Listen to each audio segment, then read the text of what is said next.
99.8% ng businesses sa Pilipinas are SMEs. Less than 2% lang ang blue chip companies or big corporations.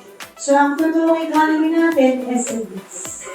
And that's why I'm passionate teaching the way I teach. Kasi paano ba tayo unlad is through the SMEs. Na mag-anak incorporated tayo dito. Would you agree? Tama yung incorporations eh. Kasi we are Asians.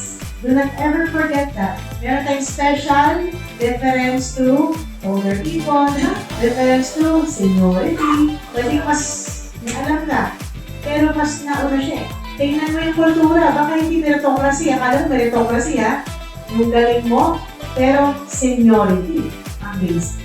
So matutong lumaro.